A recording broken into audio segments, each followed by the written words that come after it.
We'll hear argument first this morning, Case 2314, Diaz versus United States. Mr. Fisher. Mr. Chief Justice, and may it please the Court. The Ninth Circuit holds that Rule 704B prohibits only explicit opinions that the, quote, particular defendant had the state of mind required to convict. The government appears unwilling to endorse that full test. It seems to agree, contrary to Ninth Circuit precedent, that Rule 704B forbids an expert from testifying that people in the defendant's position always have the requisite mens rea. Such testimony never explicitly mentions the defendant, of course, but as the government seems to recognize, it is clearly in the words of Rule 704B an opinion about whether the defendant had the requisite state of mind. In other words, it establishes a class of individuals, including the defendant, and it assigns a mens rea to that class. Agent Flood's testimony here was no different. He testified that in, quote, most circumstances, people like the defendant know they have drugs in the car when they cross the border. The only difference between that testimony and absolute class-wide testimony is that he posited that people like the defendant usually, instead of always, have the requisite mens rea. But any such distinction is immaterial. Imagine an expert took the stand and said, I believe the defendant in this case probably, or maybe 80% of the time, or maybe there's an 80% likelihood, had the requisite mens rea. Obviously, Rule 704B would prohibit that testimony. And the testimony here is exactly the same. It expresses an opinion, a probabilistic opinion instead of an absolute opinion, but an opinion about whether the defendant had the requisite mens rea. So that leaves the government's final objection that Rule 704B should not be construed to prohibit what the government calls inferentially relevant testimony. And we agree with that proposition. The rule that I'm advocating today has been employed by the Fifth Circuit for over 20 years, and it makes clear that modus operandi evidence, for example, things like drug trafficking organizations use couriers to transport drugs across the border, that drugs are extremely valuable, are perfectly legitimate. The rule in the Fifth Circuit is that testimony from which a jury might infer mens rea is perfectly permissible. But testimony that assigns a mens rea to the defendant or people in her class is not okay. And that's what Agent Flood did here, and for that reason we'd ask the Court to reverse. Mr. Fisher, you put quite a bit of weight in your argument on the preposition on about. And that was a stylistic change, certainly non-substantive. Do we normally put that much emphasis or that much weight on stylistic changes to statutes? Well, I think what I would say, Justice Thomas, is the Court obviously puts a lot of weight on the text of the statute. And so I start with the current text of the statute. Okay, so even with that, it says about defendant. It doesn't say about someone else. So you're saying that even if it's indirect, it's about this defendant. Let me say two things, Justice Thomas. First, to finish my answer about the word about, what we say is that preposition is important, just like the prior preposition as to before the stylistic amendment, because it makes clear the Ninth Circuit's clear statement rule requiring an explicit opinion is too narrow.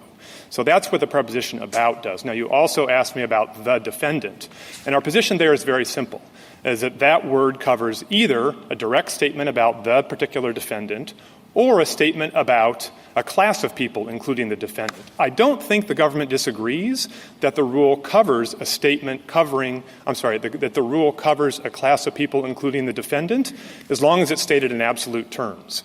So if I understand the government's position correctly, it agrees you need not mention the explicit defendant. If you talk about a class of people that includes the defendant and say those people always have the requisite mens rea, I think the government agrees, contrary to the Ninth Circuit, that Rule 704B applies. Well, I thought the argument there was that if you say all defendants, all people in this class do this, then it obviously would include the defendant. I think that's exactly right, Justice Thomas. So the only move left from there is to say if the expert were to testify, people like this almost always, virtually always, 99% of the time, probably, in most circumstances, all of those are still opinions about whether the defendant had the mens rea. They're just not absolute opinions. But they're still stating an opinion about whether a class of people, including this defendant, have the requisite mens rea. And I think that's why the text of the rule, opinions about whether the defendant had the mens rea, covers this exact But I guess I don't understand. Oh, sorry. I was just going to ask, but the defense counsel would, of course, know that this witness is going to testify, right? Yes. And could it make appropriate inquiries about the nature of his testimony before? And so after he has testified, he could presumably stand up and ask the expert, Mr. Expert, are you saying that in every case someone knows that the drugs are in the car? He presumably would say no. And are you stating an opinion about whether this individual knew she had drugs in the car? He would have to say no, right? So I don't understand. I mean, obviously, you would like a case in which this was a very rare occurrence, but all he's saying is that it's not. It's whatever he wants to say in the majority of cases or whatever, and you can challenge that. And you can particularly make clear that what the concern was about in drafting this rule, you can make clear that he is not telling you anything about this particular individual. Let me say two things about that, Mr. Chief Justice. First of all, I just want to return to the thing I said in the opening, which is if the expert were to testify that I think there's an 80% chance this particular defendant had the mens rea, the same kind of cross-examination could occur. You would say, Mr. Expert, you're not sure, are you? It's possible he didn't have it. It's only you're saying probably. And I think it would be very hard to argue Rule 704B would not cover that testimony. And well, the reason why – Go ahead.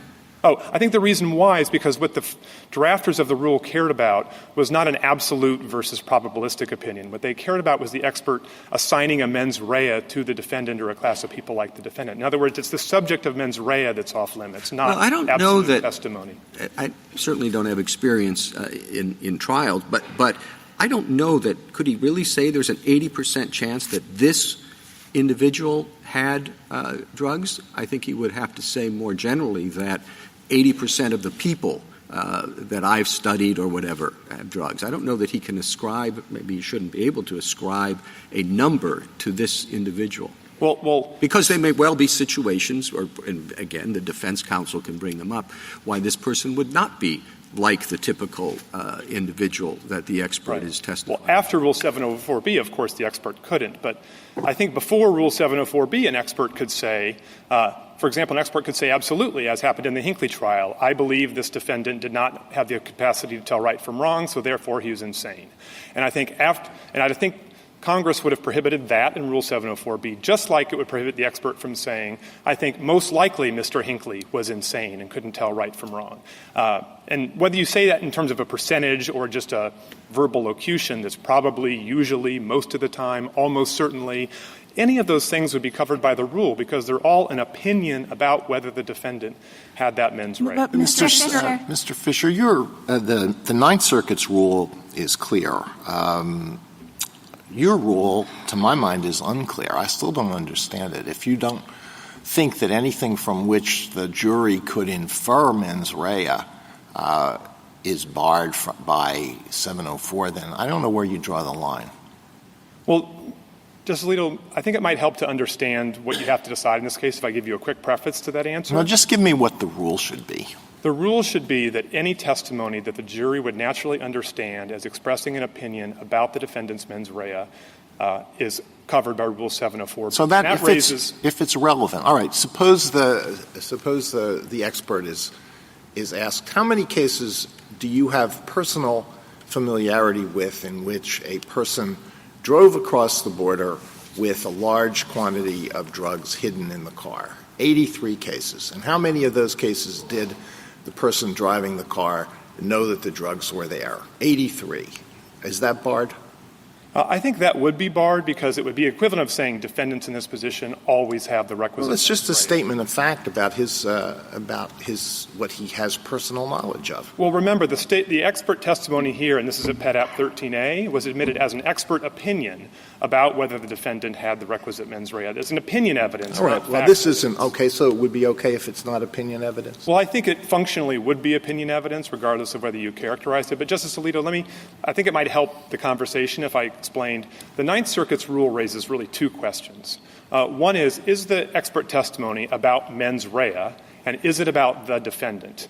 And we agree with the Fifth Circuit rule that if you if the expert gives testimony that from which the jury can merely draw an inference about mens rea, that's perfectly fine. And there might be borderline cases about what's mens rea, but that's not this case because the expert used the word know. The expert used the word aware. Well, can so I the only test that question about inference? So suppose that the expert gets on the stand and says, in my experience, drug traffickers always inform their carriers before they head out about the nature of the scheme.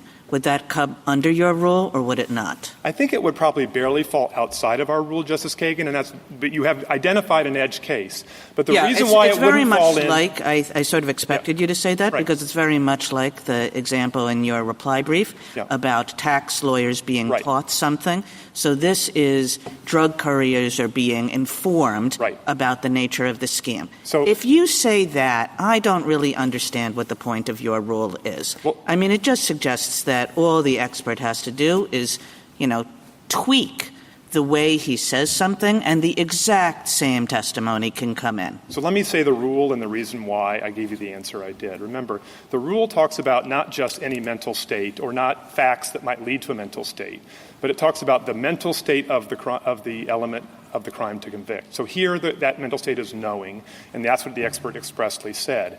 In your hypothetical, you'd have to know not just that the defendant was told that, but that she heard it, she understood it, she remembered it, she wasn't told something different. Now, how about if I say all kinds of those? How about if I said something like, in my experience, the organization always informs the courier of the nature of the scheme and doesn't allow the courier to set off until she verbally assents. Right. I think at some point you get so close that may well be a statement about mens rea. But what I want to emphasize, I guess Justice what I'm Kagan, suggesting, and it's really the same point that Justice Alito was making, I think, is that it just seems at that point a kind of game as to how you frame the testimony so that it falls just over the line, or instead you can argue that it's just inside the line. But in the end, the government is going to get this testimony in. Well, if you think that's too formalistic, you could, of course, make the rule broader. All I'm saying is that there is a core of Rule 704B, which is statements about the defendant's mens rea, and that's unquestionably what you have in this case. And how far out that goes and whether it covers your hypothetical would just be a different case on different facts. But it has to mean something. What about your own? Oh, sorry. Why is it a statement about the defendant's mens rea? That's the part that I'm not understanding. So, the chief says if the expert in a situation says 80% of the time, when these conditions exist, the person knows. Why isn't there still an inference to be drawn as to whether or not the defendant is in the 80% or the 20%? Because the expert would not. The expert is just giving a less than absolute opinion in that regard. It's no, I still understand, an but opinion there's about whether, right. And it's still about people in the defendant's class. Let me put it to you this way, Justice Jackson. No, the question is whether the defendant is in the class. That's what I'm saying. The inference that remains from a testimony that is not 100% is whether or not the defendant is in the class that the expert has identified. Well, the defendant is certainly in the class, just to use the facts of this case, because the class is people crossing the border with large quantity of drugs in their car. So the defendant is in that class. And our position is simply that the expert is giving a probabilistic opinion as to whether or not she had. But couldn't you characterize it as the expert is speaking to the class of people who have drugs in their car and know about it? Well, I think and they say, and if you characterize the class as that, then the question is still whether the defendant is in that class, right? Well, I think that's one way to put it, but I think, Justice Jackson, imagine the expert testified, I think there's an 80% chance, or I think probably this particular defendant knew she had drugs in the car. That would still leave the same amount of inferential analysis, if you want to put it that way, to be done by the jury. But it's not inference as to mens rea. It's just inference as to whether or not the defendant is guilty or not. It's still a probabilistic opinion. So I think the only thing I want to persuade you of is that just like an expert giving a probabilistic opinion about the defendant herself leaves, if you want to put it this way, some room for the jury to confirm that that expert is correct, that this defendant is one of the majority. The same thing would be true if the expert said the thing about the defendant herself. And the other version of this, I think, that helps prove my point is that I think, again, and I'll let my friend speak for himself, but I think I understand the government to say that if the expert says people like this always know they have drugs in the car, that's covered by Rule 704B. Now, that's contrary to Ninth Circuit precedent, and it doesn't explicitly mention the defendant, but it is covered. And so if you put together the notion that we don't have to explicitly mention the defendant to cover the defendant with the notion that probabilistic opinions are covered just as much as absolute. Well, I don't know how I don't know how that testimony, every single person who drives a car across the border with a large quantity of drugs knows that there are drugs in there, how that gets in under 702. An expert's testimony is admissible under 702 if it is the product of reliable principles and methods. I don't know what reliable principles and methods could lead anybody to conclude that every single person who does that knows what's in the car. Well, so there are other rules that take care of the extreme cases. The expert has to satisfy 702, and then there's always 403. If in some case the trial judge thinks this goes too far. I don't know why you have to try to make an exception in 704. So let me go through both the rules you mentioned, Justice Alito. Under Rule 702, I think the reason why that evidence typically comes in is the expert couches it as in my experience. And to go back to your hypothetical, in my experience, 83 out of 83, therefore people always know. And we cite cases in our brief where the expert has given this exact kind of testimony up to 2013 in the Ninth Circuit. I mean, the fact testimony, 83 out of 83, is one thing. Whether it's permissible to draw from that experience the inference that they always know, I think that's dubious under 702. I think you may be right. The NACTL brief talks about some of the problems with law enforcement expert testimony that exists sort of writ large across the courts. And maybe you have a Rule 702 case that you might want to look at sometime when it comes to that problem.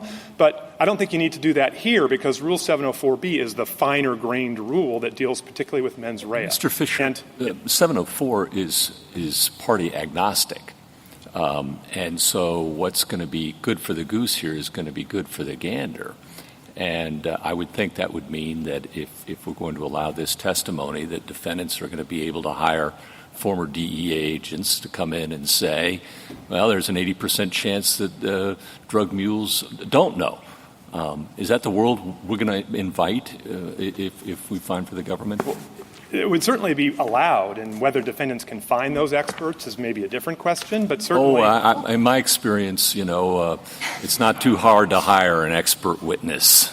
Well, so, I mean, but that's what we're going to have. And I'm just wondering how far removed we're going to wind up from what motivated, and if you want to talk about it in that terms, or the text of 704 as adopted, which was to stop, it was motivated in part by the Hinckley case. Right. And we're going to wind up having experts saying there's an 80% chance he didn't know it was the President of the United States. He thought it was a duck. Or I'm virtually sure and I'm virtually positive in the other direction. We're going to be right back where we started. Right. Because what Congress was concerned about was the confusing spectacle of competing opinions on mens rea. And even if, I just add one more thing, even if there were just one expert, if you do want to look at congressional intent, what that intent is clear about is that experts should not be talking about the ultimate issue of mens rea. It's perfectly fine to talk about mental state. It's perfectly fine about experiential facts that lend to inferences about mental state. But the jury's special role in criminal cases is designed to find mental state and expertise. And then just to finish up, the fact that parties can often get inferences through facts about mens rea and therefore come virtually close to this. Is that anything unusual in trial practice? I was always taught there is always a way to skin the evidentiary cat. And I can come up with a whole bunch of facts that suggest that somebody does or doesn't have a mental state. Yeah, that's exactly right. And, of course, the prosecutor at closing can connect all the dots and make an argument to the jury. So I'm not here to make a big dramatic argument, but I am here to make a meaningful argument about testimony that is this explicit about the defendant's mens rea. Well, that actually, Justice Gorsuch's question brings up one that I had is, what about your client's own expert testimony in this case? An expert who says there's no way for someone to suspect or know that the car has drugs in it. So I think, Justice Barrett, that particular sentence of our expert's testimony crossed the line of Rule 704B. But remember, the trial judge had already ruled at that point that Agent Flood's testimony was admissible and had construed the rule in the way the Ninth Circuit does to bar only explicit opinions about the defendant herself. So the defendant was playing under the same rules that the prosecution was playing under. We agree on a retrial that particular that would have to stay out. And what about framework evidence? So the evidence professors say framework evidence is valuable and it comes in most cases. And, your average juror is probably not going to understand how cartels work.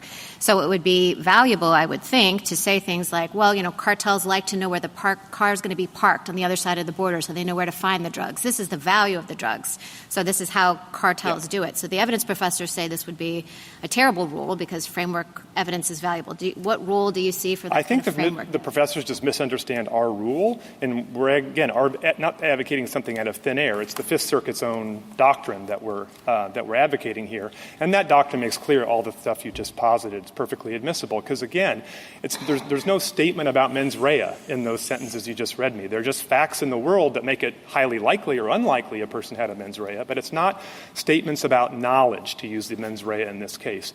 And this brings me back to Justice Kagan. Mr. Fisher, sometimes statements about knowledge are actually defense important. You suggested that in this case the defense put that evidence in sort of because they were living in the world that the court had already established. But one of the things the evidence professors talk about is that if you exclude this kind of evidence, you could have a situation in which you have a battered spouse who assaults the person who is beating them, and they're not going to be able to put on expert evidence that negates mens rea in that situation. What do you say about that? It seems to me this is not all net positive for defense. So I think this is the flip side of the exchange I had with Justice Gorsuch. The defendant in that situation can put on an expert to talk about the phenomenon of battered women syndrome. That expert could testify about the cycle of violence and learned helplessness and the features of battered women syndrome. The only thing the expert could not do is say, I think this defendant or people in her position would not have had the requisite mens rea. But then at closing, the defendant can make that very argument. It's just direct expert testimony about the precise element of the crime that is barred, the mens rea element of the crime that is barred by Rule 704B. So again, I don't have. But is there a difference between saying the defendant herself didn't have the mens rea or women in this situation didn't have the mens rea? I guess that's what I'm not understanding about your argument. I think that those two things are both covered by the rule. Now, but I thought that's what you just said. They could get up to the line of saying. They could describe women in the situation of battered women syndrome and what those symptoms are and what those features are of that condition. But the expert could not testify as to whether or not a person with that condition would have had the mens rea to commit this crime. It's just the mens rea testimony. It's not mental state testimony, mental condition testimony more generally. Mr. Fisher, I want to articulate your rule. And you're right. It's different, but you keep saying it's the Fifth Circuit rule. I'm not sure it's the Fifth Circuit rule because the Fifth Circuit has criticized evidence with respect to what the drug cartels' knowledge are. So I think you're breaking from the Fifth Circuit as the government breaks from the Ninth Circuit. Everybody's trying to find that happy medium. But the rules of evidence don't say, even if you can get something in a different way, your mistake is you can do it this particular way all the time. I mean, I'm thinking about, we have a lot of hearsay that you can't get it in on the hearsay, but you can get it in for other reasons that don't go to the ultimate guilt of people. Rules are rules, and there's a reason for them. And I think what you're arguing is this rule says you can talk about modus operandi of drug traffickers generally, but you can't talk about a particular defendant or class of defendants and what their mental state is, because that's what the rule tells you can't do. So it might feel like an exercise without a point, but it is an important point. Isn't that what you're trying to say? I think that's right. I think we are defending pretty much what happens in the Fifth Circuit. And the reason why that's the rule is because of the importance of mens rea. As the court itself has highlighted in cases in recent years, it is the heart of our criminal law, and it's the heart of a jury's function to make that moralistic, qualitative determination. So if it seems formalistic when I say you're drawing a line, a protective barrier around mens rea, it's because that's what the right of jury trial is about, and that's what the drafters of this rule recognized. Mr. Fisher, has the federal government had any trouble convicting drug traffickers in the Fifth Circuit? Not to my knowledge, and of course the government's had 20 years to bring this issue up if it didn't like the Fifth Circuit law, so I think it works pretty well in the Fifth Circuit. But let me say something that would lead, if you agreed with the government's concession now, that saying that people in this position always have the requisite mens rea, you're going to have to draw some very difficult lines. What if the expert testified and said, people like this virtually always, 99% of the time? What if the expert said, maybe it's hypothetically possible a defendant, take the 83 out of 83, and the expert said, maybe it's possible somebody could not have known, but I've never seen such a case. Would that count? What if the expert said, like in this case, there's only 3 situations I'm aware of where where the defendant doesn't have the mens rea. And those 3 situations are all different from this case. And then take it one step further in closing argument when defense counsel tried to argue, well, Agent Flood admitted there's a few situations defendants don't have the mens rea. The government objected and said, well, you can't argue that other situations might be possible because he only those all sound to me like cases in which Rule 403 might well come into play.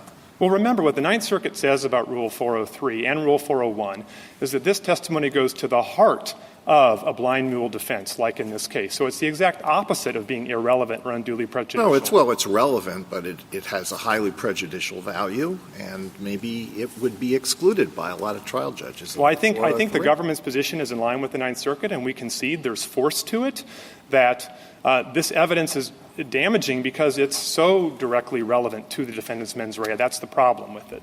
Thank you, counsel. Justice Thomas? Justice Alito, anything further? Justice Alito is inviting, I think, even more chaos in among courts. If you're going to rely on 403 or 702 or any individualized decision-making by judges, you're just throwing this up into the air with no clarity. I think that's right, Justice Sotomayor. One way to think about this is you have Rule 403, which is maybe the broadest, most flexible of the rules of evidence to deal with prejudicial evidence. You have the next narrower rule, which is Rule 702, which is just about expert evidence and reliable bases for that evidence. And then you have the narrowest of them all, Rule 704B. I'm only asking you today to apply Rule 704B, once you're asking courts to go into asking every police officer, how many of these cases have you had?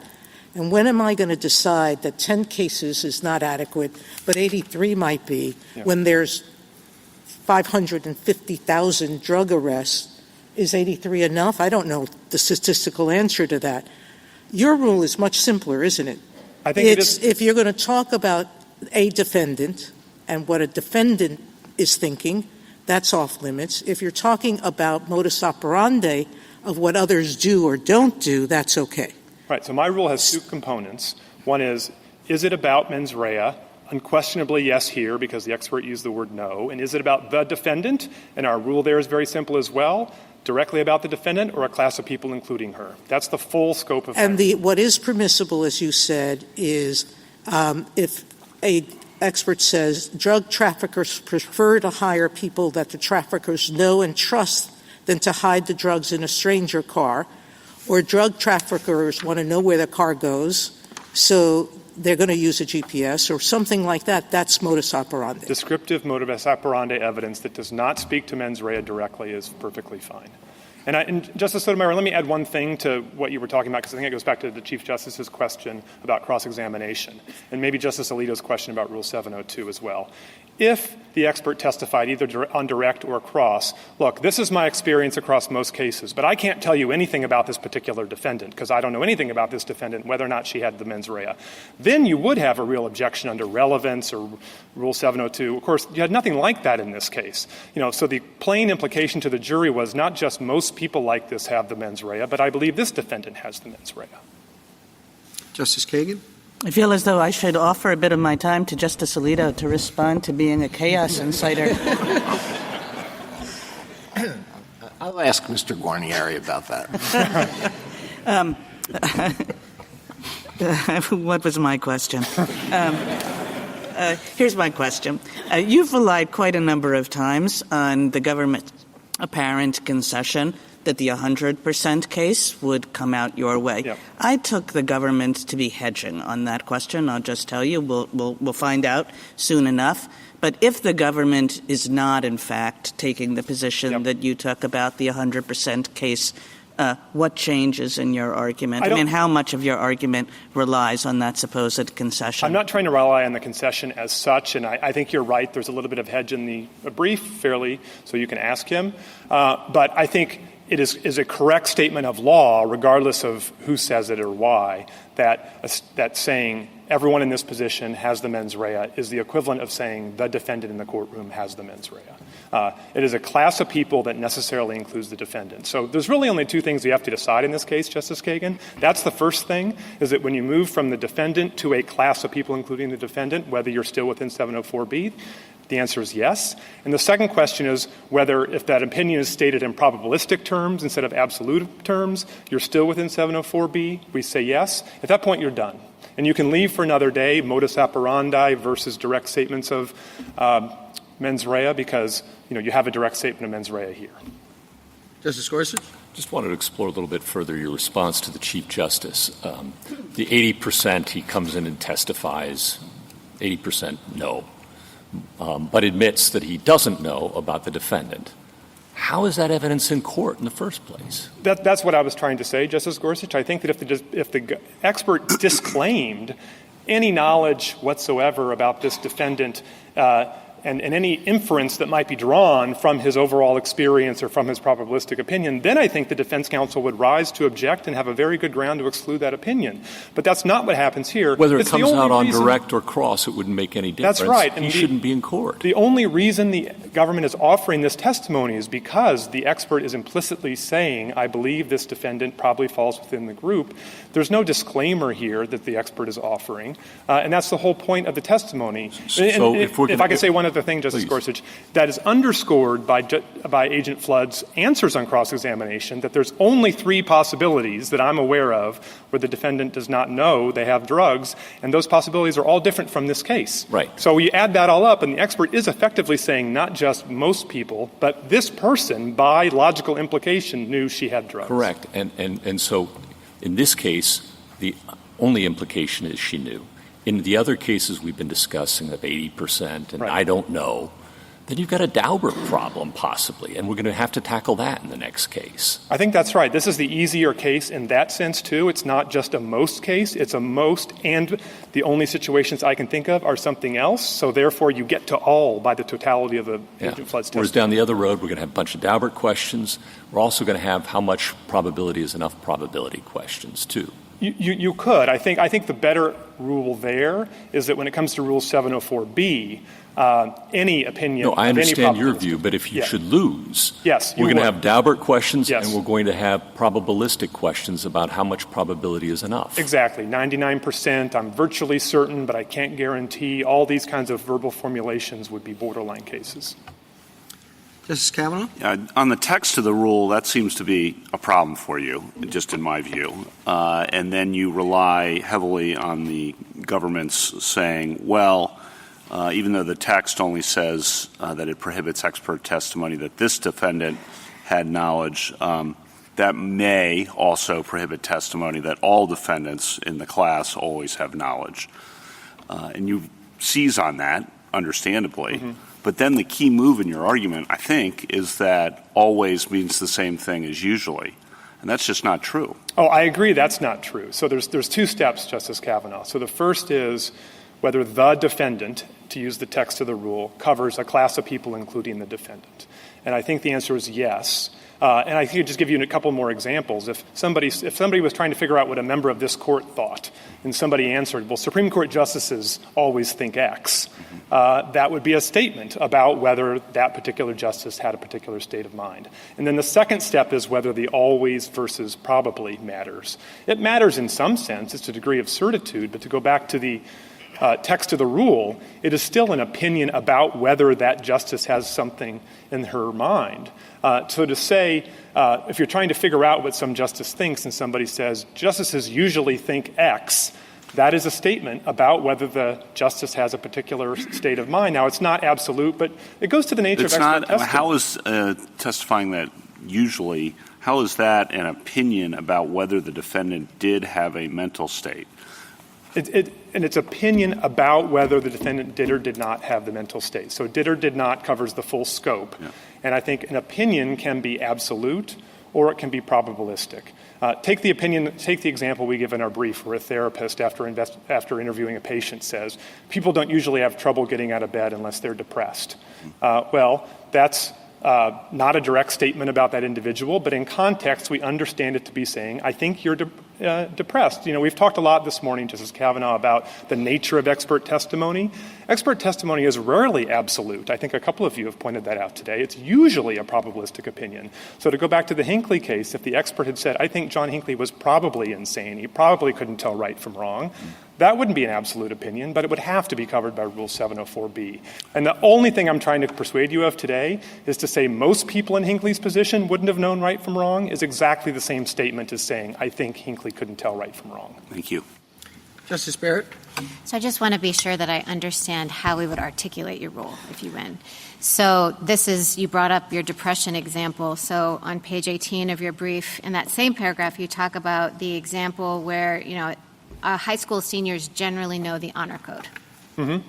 So this kind of is similar to the hypotheticals Justice Kagan was giving you early on.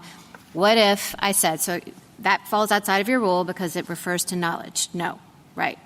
It falls what now? That would be inadmissible under 704B right. Under your rule, right? Okay, but what if you had somebody testify, and let's just say it was an expert, not a fact witness, that yes, the honor code is distributed to all students. We give them time to read it. They sign it at the bottom, and then we walk out. What about that? I think that would be okay. That would be okay. And why? So it's just the word knowledge? Is it that formalistic? Or once you start stepping back and it takes an inference to get there? Right. It's an inference, okay. Justice Barrett. In that scenario you're describing, there could still be questions about whether the person who signed the honor code understood the explanation, whether that person remembered the honor code when the alleged transgression happened, et cetera. But you asked me about how you would articulate the rule. If you wanted to be extra careful, you don't even have to articulate that part of the rule. Here you have a statement directly about knowledge. So whatever the line is between knowledge and other statements that might be less direct about the particular mens rea, that would be a different case. Well, I think we'd be down the sowing chaos road if we didn't Well, either way, you're going to have to answer that question. At pages 28 to 30 of the government's brief, it says that testimony needs to be understood in context and what it signals in so many words. I think the government agrees that statements are going to have to be understood in context as to whether or not they're about mens rea. So we agree with that. We might calibrate that line a little bit differently, and you could give a first cut at it in this opinion. But again, all you have to say in this opinion, and this goes back to Justice Kavanaugh's question, is that the words "the defendant" cover not just statements about the defendant, but they cover statements about a class of people that includes the defendant, regardless of whether they're absolute or probabilistic. Then you're done. You can say that, therefore we can give some guiding principles to when something is about mens rea or not about mens rea, but you wouldn't even have to do that, strictly speaking, in this case. Thanks. Justice Jackson?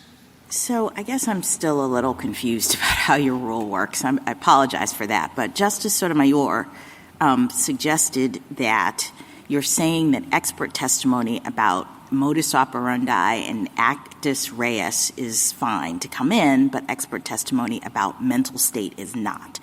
So I don't know what happens with battered women's syndrome, which is testimony about the mental state of the defendant. Are you saying that's in or out, and why? So mental state in general is okay. So an expert can say, I believe this defendant has battered women's syndrome. I believe this defendant, to use the Hinckley example, has schizophrenia. So that's one form of mental state. I thought that's exactly what the rule says you're not supposed to have an expert do. No. What the rule says is the mental state required of the element of as an element of the crime. Right. And in the Hinckley case, the element we were talking about was the defense that he was saying, I'm insane. Right. And so I thought the rule was that you were not supposed to have dueling experts talking about whether or not he's insane. So I'm positing a situation in which the question is, does this person, are they guilty of assault? And they would like to put on a defense that they had battered women's syndrome, that going to their mental state. In or out? Some yes, some no, but this is a very important question, so I want to make sure I get it right. So to use the Hinckley example, you could have dueling testimony as to whether or not John Hinckley Jr. had schizophrenia or not. That's not the element of the offense. You could have dueling testimony as to whether or not John Hinckley Jr. had hallucinations or delusions or had difficulty perceiving reality. That's not the element of the crime. The element of the crime is being able to tell right from wrong. That's what you could not have expert testimony But it about. says element of the crime or defense. Right, but the defense is still negating the mens rea. So the critical thing is to pinpoint the mens rea. So in the assault case, the mens rea, I think, would be something like a reasonable belief that you're acting in self-defense. I think that's what a typical battered women's syndrome case would look like. An expert can take the stand and say, I believe this person has battered women's syndrome. Here are characteristics of battered women's syndrome. There's a cycle of abuse, there's learned helplessness, there's difficulty leaving. All these things that are not the element of whether or not she believed her life was in danger when she acted. You disagree with Justice Sotomayor suggesting that all that's off the table because it's mental state evidence. We have to do some sort of I don't know whether I'm disagreeing with Justice Sotomayor, but at least what I want to say is mental state evidence. Just give another lay example. The defendant, I believe people in this situation are nervous. That would be perfectly fine. It's a mental state, but it's not going to be the element of the crime or a defense. All I'm saying is that Rule 704B keeps out that last step, that assigning the mens rea to the defendant. Thank you. What about intent to distribute? That is a pretty standard charge. Yes. Drugs with intent to distribute. And you have an expert who comes in, and in my experience, this is also pretty standard. The police walk into the apartment, there's all this paraphernalia and chemicals and stuff that a layperson might not understand what this is about. And so the expert that the government puts on the stand says, in my expertise, people who have this kind of material in these quantities in their apartments have it because they're manufacturing drugs that they intend to sell. In or out? Out because the expert is speaking to intent, which is the mens rea element. So if they don't put the word intent in, they're manufacturing drugs for sale. In or out? I think that is a harder case. And so the line would be between saying, scales are used to weigh drugs that, they often get bagged up and sent out for sale. Things about the way that a drug operation might work. Things about what those pieces of equipment do or don't do with regard to drugs would be okay. But a direct statement of intent would be not okay. The D.C. Circuit has explained this very clearly, and other courts have held that. Thank you. You're right. Okay. Thank you, counsel. Mr. Garnieri. Mr. Chief Justice, and may it please the Court. By its plain terms, Rule 704B comes into play only when the expert is offering an opinion about the defendant's own mental state. That's the key textual limitation that resolves this case. Agent Flood's testimony did not violate Rule 704B for the simple reason that he did not express any opinion at all about whether Petitioner herself knew about the drugs hidden in her car. Indeed, he did not mention Petitioner a single time in his entire testimony. The Court should reject Petitioner's invitation to replace the line drawn in the text of Rule 704B with one of her own invention. According to Petitioner, Rule 704B prohibits a novel and amorphous category of what she has called class-wide mens rea testimony. That proposal cannot be squared with the text, purpose, or history of the rule. And I think the history is particularly instructive here. I want to emphasize 3 points this morning. First, when Congress enacted Rule 704B in response to the acquittal of John Hinckley, Congress adopted a reform that applies equally to both sides. It is party agnostic, as Justice Gorsuch observed this morning. It is not a rule targeted at government experts, and whatever the Court says in this case will also govern future expert testimony offered by the defense on issues like insanity or battered women's syndrome. Second, Congress kept Rule 704A in place. The general rule in federal court continues to be that opinion testimony is not objectionable merely because it embraces an ultimate issue. Rule 704B operates as a limited exception to that general rule. And third, the original text of Rule 704B confirms that an expert may still testify with respect to the mental state or condition of the defendant, as long as the expert stops short of opining on the ultimate issue. Agent Flood respected that limitation here. I welcome the Court's questions. But Mr. Fisher makes the point that, in effect, when you talk about the probabilities of someone carrying drugs, that you are, in effect, talking about the defendant, that you could only be concerned about the conduct of the defendant. So how would you respond to that? Well, I think my friend on the other side is conflating two distinct issues in this case. One is whether the expert is offering an opinion that is about the defendant herself. Agent Flood did not do that here when he testified in general terms that drug traffickers do not entrust large quantities of drugs to people who are unaware of those. Well, his point is that it wouldn't be relevant otherwise if you weren't talking about the defendant. Well, I think that's right, Justice Thomas. It's true that it is relevant because we are asking the jury to infer something about the defendant herself, about petitioner herself, from the expert's opinion. But that doesn't make it an opinion. It doesn't mean the expert is expressing an opinion about the defendant. When Rule 704B talks about expressing an opinion about the defendant, it means expressing an opinion framed in terms of the defendant's own mental state. So if I understand it right, for relevance purposes, it has to be about the defendant, right? Yes, I think that's what makes the testimony relevant. That's the only way in which you get this evidence in the first place. It has to be about the defendant. We're not talking about some stranger to the suit, right? Yes, I So it's agree. about the defendant for purposes of 702, but it's not about the defendant for purposes of 704. Help me with that. It is relevant to the defendant. Let me give you a plain language example. Is it with respect to the defendant? If I told you, Justice Gorsuch, that I had just read a terrific book about Julius Caesar, I think you would expect that the book at least mentions Julius Caesar somewhere in there. No. And if you learn that it's a book about ancient Romans... No, I wouldn't necessarily.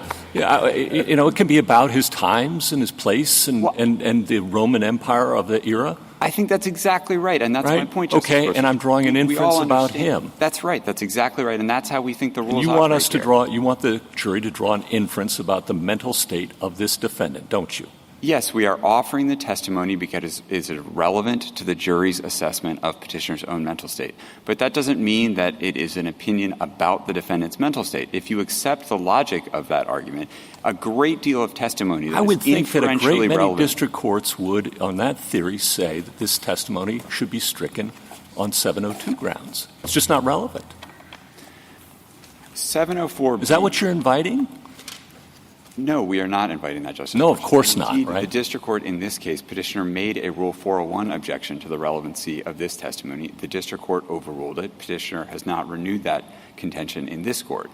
I think there is testimony that is relevant to the jury's assessment of the defendant's mental state that is nonetheless not testimony that is opining directly on the defendant's Nor could the defendant, nor could the expert actually opine because he's not an examining expert. Isn't that right? I mean, there really isn't a world in which this expert could speak directly in a sense to what is going on in this defendant's mind. The only thing he is competent to testify about is sort of in his expertise how these things work as a general matter, right?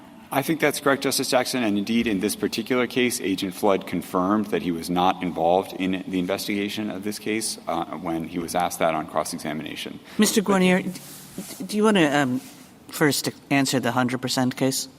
Sure. So I think petitioner is misreading our brief on that point. I mean, we think that the distinction between testifying in absolute terms or conditional terms about the way that drug traffickers operate is really more of a reliability issue. I don't think at this point in time we could sponsor an agent's testimony. So, in fact, your argument would be the same if the expert got up and said, in my experience, 100% of the time, drug traffickers use couriers who know that there are drugs in the car. Yeah, I think we would have the same Rule 704B position with respect to that testimony. And the key to the application of Rule 704B. So all defendants know that they of drugs, and you're still not testimony about the defendant's mental state. Well, Justice Gorsuch, I want to be careful and precise here. If the expert testifies that all defendants know, or that all drug traffickers and this defendant, or this defendant and other drug traffickers. All mules to use the common parlance. All mules know that the drugs are drugs in their car. Yeah, that's still permissible under your view. It's not about the defendant. It is not objectionable on Rule 704B grounds. It's still not about the defendant. Testimony would necessarily the defendant just happens to be there. It just happens to be a trial in which that person's in jeopardy. But we've got this testimony over here, and it doesn't matter. Yeah, I don't understand Justice that, right? Gorsuch, Because isn't this like necessarily saying 100% of defendants know? Aren't you necessarily saying this defendant knows? Isn't that what Justice Gorsuch is? I think the distinction Apparently between those not. two. Isn't the answer, Mr. Guarnieri, that... But what is the answer, Mr. Guarnieri? Thank you, Justice Kagan. Look, I think the distinction between those two, the key point that we're trying to get across is that Rule 704B forbids a particular form of opinion testimony. The expert cannot opine on the defendant's own mental state. And so we acknowledge in our brief that there are going to be circumstances in which experts testify about a class of people and put the defendant in that class. That form of expert testimony could be objectionable. But if the issue is just that the defendant is describing a general category of persons, how about this? And they want to make a categorical statement about that group of people, I don't think that's a 704B problem. How about this? In my experience, I've seen a lot of cases, and I'll tell you that a hypothetical person with this many kilograms of drugs in its car, caught in this kind of way, in a car with this make and model, who says the following things to the police when she's caught. In my experience, a person like that is always going to have known about the drugs in her car. Yeah, I think that would be objectionable. Of course, that's not the testimony we had in this case, but the D.C. Circuit has a case which we cite in our brief addressing that kind of use of mirroring hypotheticals. I think that's just a transparent way to circumvent Rule 704B. That's not this Okay, case. so then I'm not really understanding, because if you say, look, you don't have to say Ms. Diaz knows, as long as everybody understands that the description you're giving of the person who knows mirrors who Ms. Diaz is. So you're not willing to be as formalistic as to say she has to be named. You're willing to say the same rule should apply if there's a description that basically matches her. Well, then I don't get why you're not willing to say if the description is a class in which everybody agrees she's a part and it's 100% of the class. Well, Justice Kagan, the way we would articulate the rule is the same way that the Ninth Circuit has articulated and the Second and D.C. Circuits and other courts of appeals have articulated, and that is that what the expert may not do is testify in such a way that necessarily compels the inference that the defendant had the requisite But it's just a matter of degree as to whether the class is really super narrowly about one person, or then gets a little bit broader, or then gets a little bit broader. But in all these cases, the person is a member of the class, however exactly you define the class. So I guess I don't see why at some point you're willing to draw the line. Well, I'm not sure that's true, Justice Kagan. There are going to be cases in which there's a dispute, a factual dispute, about whether or not the defendant is in the class. Does the defendant have this mental condition or defect or this other one, or perhaps no mental disease or defect at all? So the parties can join issue on whether the defendant is even in the class that the expert is describing. To step back here, I also want to again stress that Rule 704B is a limited exception to the general rule here, which is 704A. And that is that, in general, opinion testimony is not objectionable just because it embraces an ultimate issue. You can have when Congress enacted Rule 704A, it made a judgment that we're going to, in general, abolish the ultimate issue rule in federal court. And really, these disputes should be channeled through disputes about the reliability of the expert's testimony, whether the expert's testimony is based on sufficient facts and data under Rule 702. You can have robust Daubert gatekeeping under this Court's case law, which is now reflected in the text of Rule 702. And Rule 704B is just a limited prohibition on a specific form of expert opinion testimony in criminal trials. Agent Flood's testimony looks nothing like the testimony that Congress forbid when it enacted 704B. The other point that I would make this morning, and this, I think, goes to some of the concerns about how you engage in the line drawing that both parties' positions might present. I take my friend on the other side, his move this morning in response to a number of the more difficult questions the Court posed was to say that, well, testimony that is would provide a basis for the jury to infer the defendant's mental state is not actually about the defendant's mental state unless it is framed explicitly in terms of knowledge. So, for example, the tax lawyer example that we offer in our hypothetical, I take my friend on the other side to agree that testimony that tax lawyers are generally instructed in the requirement to pay some particular tax is not opinion testimony about that would be forbidden by 704B because it doesn't speak to knowledge. And I think that's actually the correct understanding of about. It's not about mental state if it's not framed directly or expressly in terms of mental state. But the problem is my friend on the other side doesn't logically carry that through to the rest of the text of Rule 704B. The opinion has to be not just about mental state, but also about the defendant's own mental state. And to be about the defendant's own mental state, the expert has to be, in general, explicitly taking the stand and expressing an opinion for the jury about what was in the defendant's mind. Functionally equivalent. Now what we're arguing about, because you've just conceded earlier that if you do, we can argue about how wide you define the class, but you could just say anyone who has 55 pounds of drugs in their car, hidden or not, knows the drugs are there, period. To me, that's a functional equivalent of saying this defendant had 55 pounds of drugs, so she has to know. And you admitted to Justice Kagan that there is a point at which you reach that functional equivalency. Yeah, I wouldn't really describe that, though, as a dispute about how you define the class. I mean, I think in general... No, the dispute is about, are you saying it's this defendant? I think in general the rule here is that the expert may not express an opinion that leaves for the jury no room to make the ultimate inference for itself. And if you express an explicit opinion about the defendant's state of mind, that could be sufficient for a violation. All we're saying is we want to leave open the possibility that that might not be necessary for a violation, because you're going to have these extreme cases in which an expert contrives to offer some opinion that carefully avoids stating an express opinion about the defendant in that particular case, but nonetheless logically necessarily compels the inference that the defendant had the requisite mental state. So we're talking here about the marginal case. And again, to return to some of the... Can I just ask you before you go on, I'm wondering whether some of the problem here might be are not really focusing in on the fact that there are different kinds of experts and different kinds of testimony.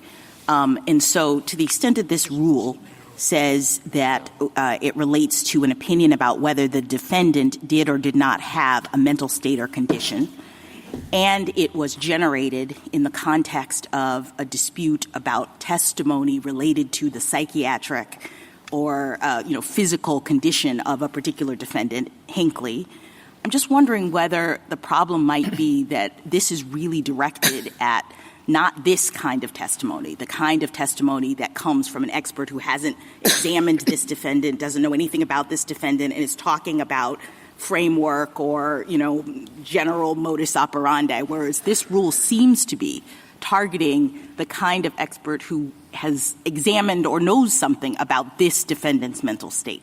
What do you think about that? Well, Justice Jackson, I think that's correct as a historical description of what Congress had in mind here when it enacted Rule 704B, but I think the logic of that intuition supports our position in this case, not petitioners.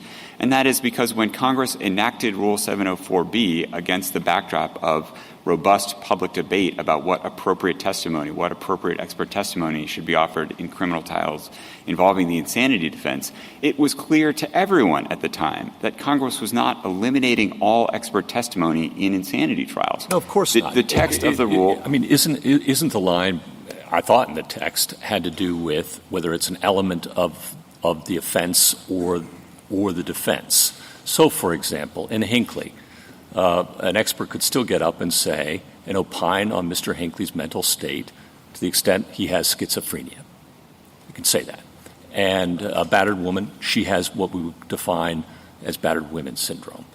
What they can't do is say, and therefore Mr. Hinckley or any other defendant did or did not have the mental state required to either convict or to make out an insanity defense. That's the line, isn't it? Yes, Justice Gorsuch. And I think that is just an articulation of our position in this case. And to return to our earlier exchange, and I think this again goes to Justice Jackson's question as well. And so if that's the case, everyone understands if that's the case, counsel, what's the difference between saying Mr. Hinckley didn't understand right from wrong, A, B, a hypothetical person who looks just exactly like Mr. Hinckley couldn't have understood right from wrong, and C, all persons with the characteristics of Mr. Hinckley do not understand right from wrong. What is the difference between those three statements? If I've understood the examples that you have offered, Justice Gorsuch, those are all just variations on the expert taking the stand and saying that the defendant, in fact, met the legal standard. And again, so they're all impermissible. I think those all could be impermissible if I've understood the three examples. But Justice Gorsuch, again, earlier, I think one of our exchanges was about, well, isn't it only the fact that it is coming into court at all shows that it's being offered to prove the defendant's mental state? And I think the Hinckley example shows that can't be the correct understanding of Rule 704B. Everyone understands when you're calling your examining expert in a trial involving the insanity defense to offer that expert's diagnosis of the particular defendant's mental state. The reason it is relevant is because you want the jury to draw some inference about whether the defendant does or does not meet the insanity defense, the legal standard for insanity. That doesn't mean it's prohibited on 704B grounds. If we think about the insanity argument, I mean, an expert can come up to the stand and say, a person with these sorts of behaviors or sorts of symptoms, I would say that person has schizophrenia. That's fine, right? Yes. Okay. And then could the person then say, I think that all people with schizophrenia have the necessary capacity to form an intent as to this crime? I don't think that would be objectionable on 704B grounds. Okay. I doubt it would be reliable, but it wouldn't be objectionable on 704B grounds. And because that, to me, is what the Hinckley controversy was about and why Congress passed this rule, that it didn't want the expert to go from the step of saying, looks to me like this person has schizophrenia, to the conclusion that, okay, once we say that, we can say that this person has the necessary intent because all people with schizophrenia can have the necessary intent, or not.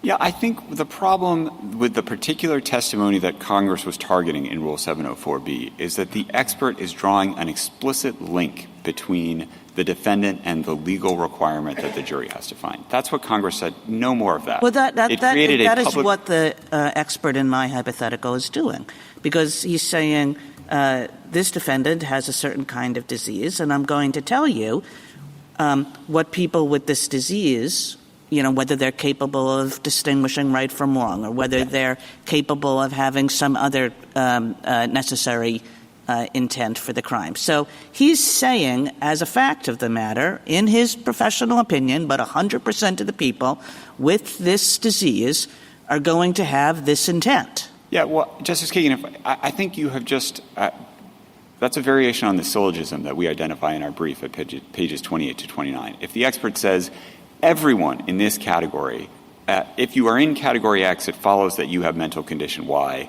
and also I as an expert have diagnosed the defendant as being in category X, you have just broken down one impermissible opinion into two steps, and we do think 704B would keep that out. Well, Mr. Gordon, but again, it's not the categorical nature of the testimony that is the problem here. If you have a case in which you have called an expert to describe, for example, color blindness, and that's relevant to an ultimate issue in the case, and the expert wants to come into court and say, everyone who has color blindness, this is what follows from that.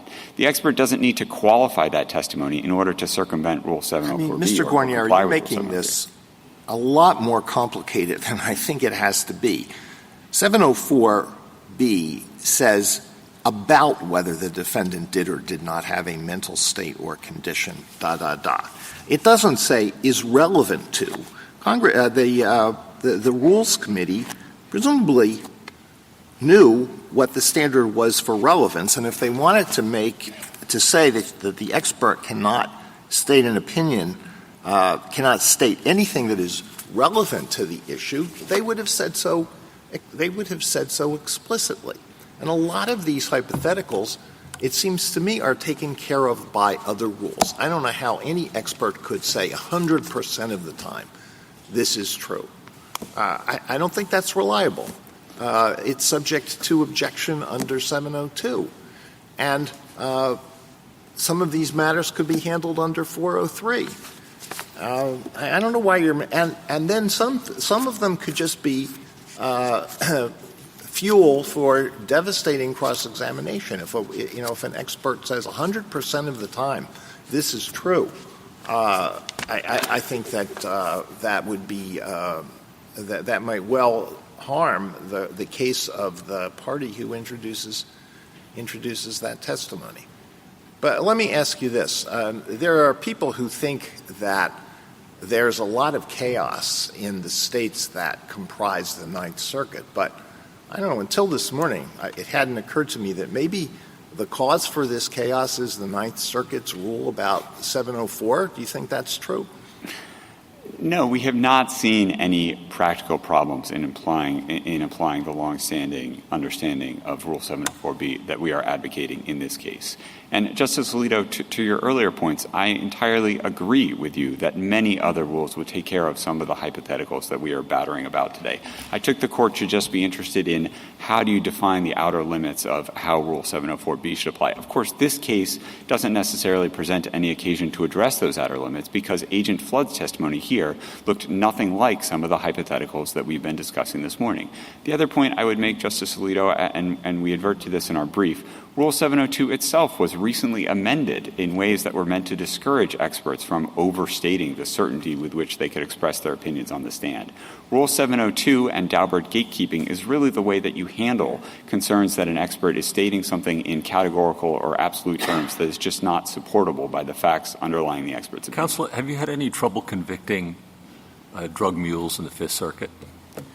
No, Justice Gorsuch, and I take your point that this isn't going to be critical testimony in every case or indeed in any particular case, and we have instances in this case, for example, the defendant couldn't roll down her window, and the border agent well knows that usually means there are drugs stuffed inside the panels of the vehicle, right? I mean, one can draw an inference from that pretty quickly when she says, I can't roll down my window.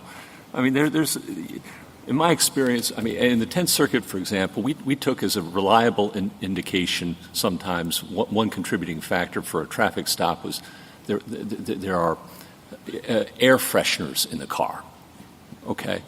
And it was traveling below the speed limit, okay, and in a panel van, and the windows couldn't roll down. I mean, all the modus operandi evidence in the world, and you can draw inferences from that. The one thing the rule says is you can't reach inside someone's head, and it doesn't seem to be a problem in the Fifth Circuit. Justice Gorsuch, I don't dispute that. I think you're right. We are convicting defendants of illegally importing drugs into the United States in the Fifth Circuit without this testimony. And so, too, I think we could obtain convictions in the Ninth Circuit without this testimony. And we have a harmless error argument here, which, the upshot of that argument is I think the other evidence in this case was overwhelming that petitioner knew about the drugs in her car. Nonetheless, this is helpful and reliable testimony, and we think the jury should be allowed to hear it.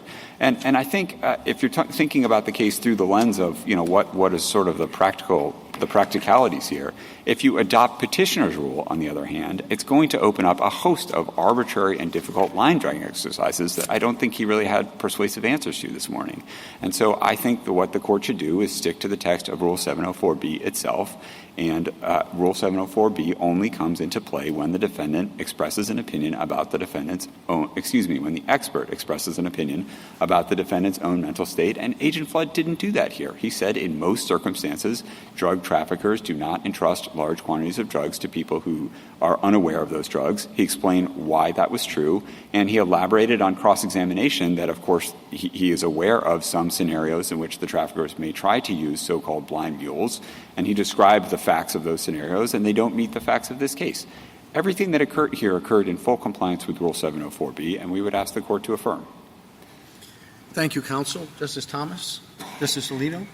On the question of whether you've had difficulty convicting mules in the Fifth Circuit, it reminds me of Rule 10,000 of the rules of the Federal Rules of Evidence, which used to be applied by district judges to exclude evidence that prosecutors wanted to admit, which was the you don't need it rule. So, if you don't need it and there's a conceivable possibility, there's a possibility that it might create an issue on appeal, the judge would keep it out. Do you think we ought to create that rule, make that an enforceable judge-made addition to the federal rules of evidence? No, the federal government opposes that rule, Justice Alito. There's a metaphor in the advisory committee notes to Rule 401. I think it's from Professor McCormick, and he said as to relevancy that a brick is not a wall. And what he meant was you have to build your case up brick by brick. Every brick is not itself going to be dispositive of the whole case, but they're helpful, and we are entitled to present reliable and helpful evidence of petitioner's guilt and of guilt generally in cases like this. I think this is just the question shouldn't be do we need it? Is it prohibited by the federal rules or the Constitution? And this testimony is not. Justice Sotomayor? So you have not backed off of your answer to Justice Gorsuch or to Justice Kagan that if 100% inference is pointing to the defendant, that's a functional equivalency, and you would agree that that should be excluded, but you say it should be excluded under a different rule, perhaps. But you didn't even go that far. You said under 704 that might cross the line. To say that every defendant with schizophrenia doesn't know right from wrong or knows right from wrong, because some expert could say schizophrenia doesn't cloud your mind. It just makes you believe you have a reason to do it. So which is it? Well, Justice Sotomayor, 2 points. One, to the extent that I've muddled things this morning, I regret it. But the key thing from our point of view about the application of Rule 704B is whether the testimony is framed in terms of the defendant.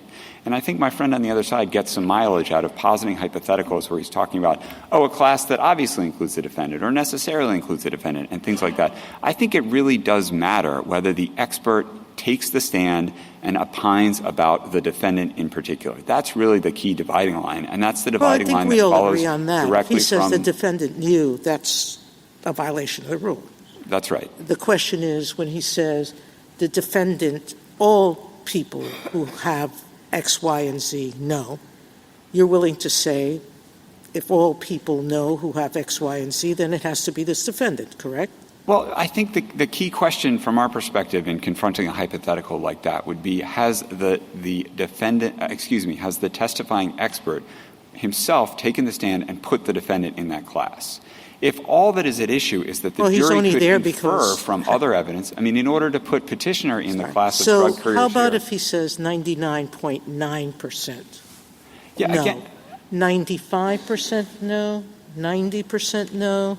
Where do we draw the line? Yeah, I don't think that's the line that Rule 704B draws. It's not a rule about categorical versus conditional testimony. It's a line about expert opinion testimony about the defendant. About the distinction about a defendant's yes. mental state. Yes, and I think if you have concerns in a particular case that a defendant's opinion, that an expert opinion is, overstating the certainty with which that expert could describe some fact of the world, that's a problem under Rule 702 and Daubert. It's not a problem under Rule 704B. Justice Kagan? Mr. Fisher might have some line-drawing problems, but I think you do too, Mr. Guarnieri. If I understand what you're now saying on the one hand, and if an expert got up and said 100% of drug mules know what they're doing, that could not be excluded under your rule. But if the expert got up and said, I think that this defendant, it looks like from the packaging, she was working for this particular drug cartel. And now I'm going to tell you that 100% of mules who work for this particular drug cartel know that they're carrying drugs. then you say it is excluded. Is that correct? Yeah, I think that is the expert expressing an opinion for the jury about the defendant having the requisite mental state. That's out under 704B. Okay, and so then if we go back to the one that is not excluded, it's the expert getting up and just saying all drug mules have knowledge of what they're doing.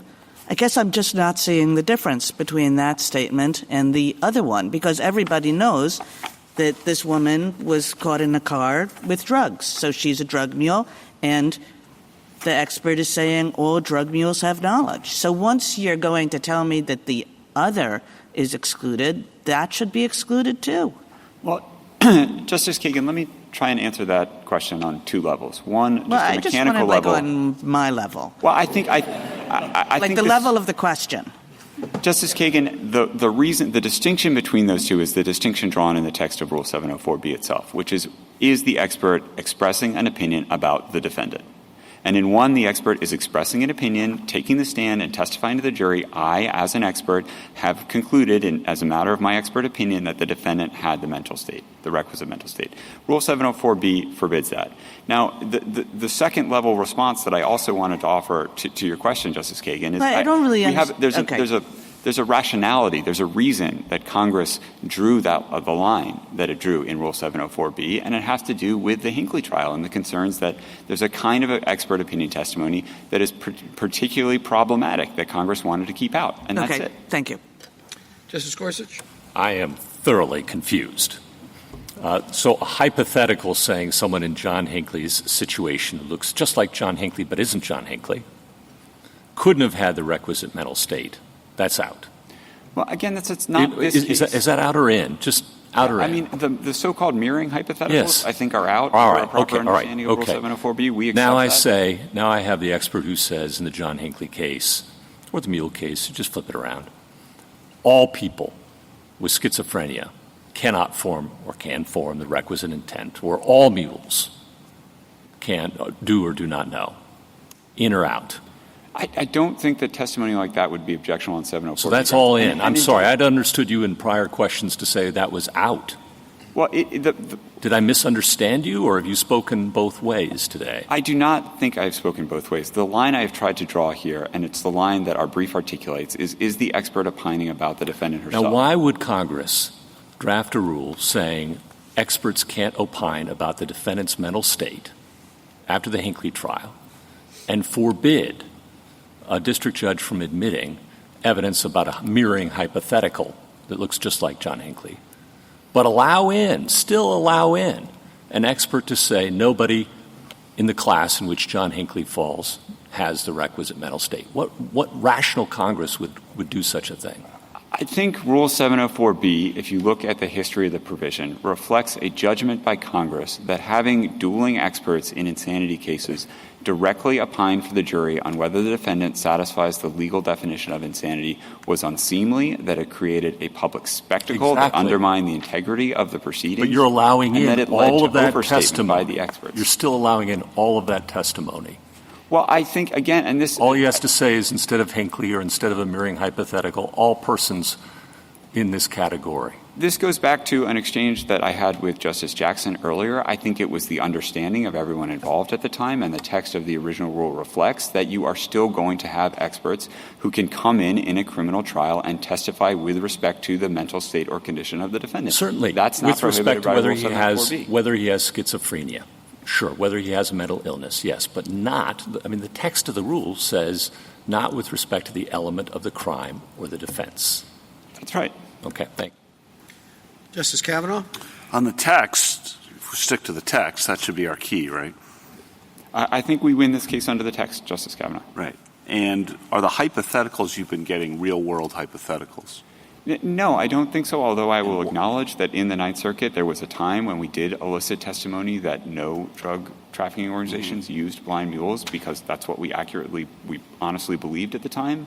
And that testimony, we don't sponsor testimony like that anymore because it's not true. And it's not true, and if someone tried to introduce testimony like that, I think, and Justice Alito said this, other rules take care of that in terms of reliability, et cetera. Yes. Thank you. Justice Barrett? Justice Jackson?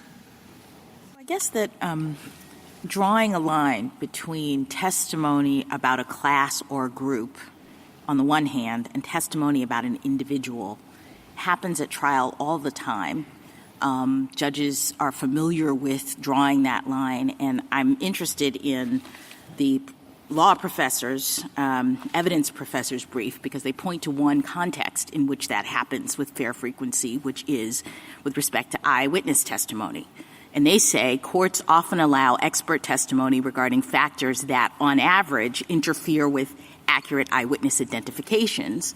However, courts do not allow experts to draw an individual inference and testify that a particular witness is likely inaccurate.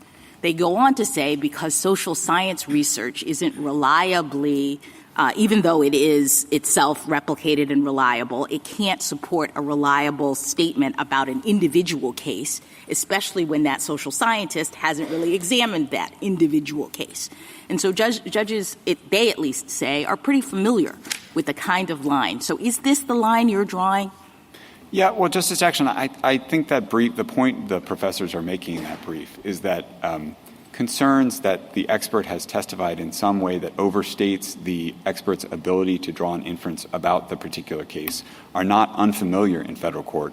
Courts handle those kinds of concerns every day under Rule 702, and you could have a similar dynamic for testimony like this. Right, and that, I guess what I'm suggesting is that there is a difference between an expert talking about a group and on average, and here are the statistics that relate to how people operate or think or whatever as a group, and that's actually a different kind of testimony and ultimate goal and helpful thing for jurors when they're trying to draw the inference as to whether or not this individual, right, is a member of that group, meaning acted in the same way or thought in the same way. That's still left to the jury so long as the expert doesn't himself go on to say, and this individual is in that group, right? Yeah, I think that's exactly right. We think that's how Rule 704B should work, and here Agent Flood certainly left a great deal for the jury, a great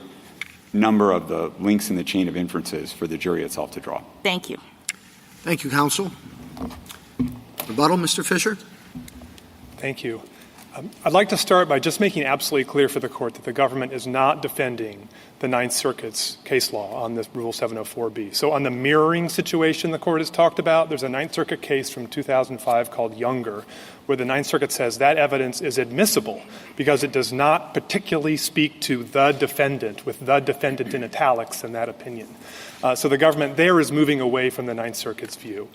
I don't fully understand exactly what the government is saying about what we've called 100% testimony or always testimony, but Justice Kavanaugh, I do want to absolutely stress those are real-world examples. They're at page 23 of our brief. That's the exact testimony that agents like Agent Flood gave in cases like this until 2013 when the government discovered there actually were some blind mules out there. So it's merely a situation of this particular scenario where the government's backed off it for empirical reasons. But you could have other cases where an expert would testify in the real world that people with schizophrenia can never tell right from wrong, that executives and corporations, when they lie to government investigators, always know they're telling a lie. That would be perfectly real-world examples. And I think regardless of what the government's precise position is, it's very difficult to argue that kind of testimony would be okay under Rule 704B.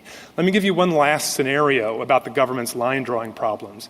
There's a case called Watson from the Third Circuit that's in our brief. The government itself seems to agree with the outcome in Watson.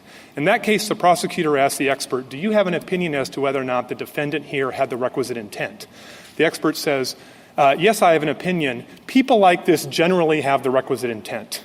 The government seems to agree that is out under Rule 704B. Now, maybe that's because at pages 28 to 30, it draws a contextual rule of some kind, but there are these very difficult line-drawing problems under the government's rule. Our rule is simple.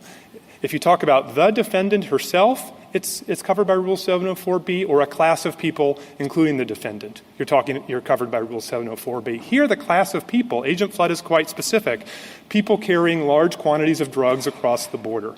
That's the class. The defendant here is unquestionably a member of that class, and so his testimony is about the defendant. I want to say one last thing. Justice Kagan and Justice Jackson asked about some of the history and intent of Rule 704B. Let's just use the Hinckley case. And the Senate report is only a page long. I would urge you to read that if you think that's important here. And what the Senate said was, we're concerned about experts testifying about the subject of mens rea. And so after the Hinckley trial, if an expert were to testify, we think people like this or exhibiting these conditions generally couldn't tell right from wrong or probably couldn't tell right from wrong or in most circumstances couldn't tell right from wrong, it seems crazy to think Congress would have thought that was okay under the Hinckley trial. The problem in the Hinckley trial was that the expert was testifying not just about facts from which a jury could infer mens rea, but the jury was expressing an opinion on the ultimate issue of mens rea. From which the jury could go into the jury room and do nothing but say, we agree with the expert. And whether the expert expressed that opinion in terms of probably this defendant had the mens rea or didn't have the mens rea, or certainly, the problem is that the jury can go back to the jury room and say, look, sounds like Agent Flood, thinks people like this generally have the mens rea. He must be right. We'll go along with that. The point of the right to jury trial and the point of the ultimate issue doctrine is that when it comes to the special subject of mens rea, and Justice Jackson, I want to be really specific here, mens rea as the element of the crime to convict or as the defense, that particular subject has a wall around it. The jury is required to make an independent, moralistic, qualitative determination. And that's what Agent Flood did wrong here. He said, most people like this know they have drugs in a car. Knowledge is the exact element of the crime. So whatever else Rule 704B may cover in terms of statements that cover mens rea, this one explicitly did, and that's why it went over the line. Thank you, counsel. The case is submitted.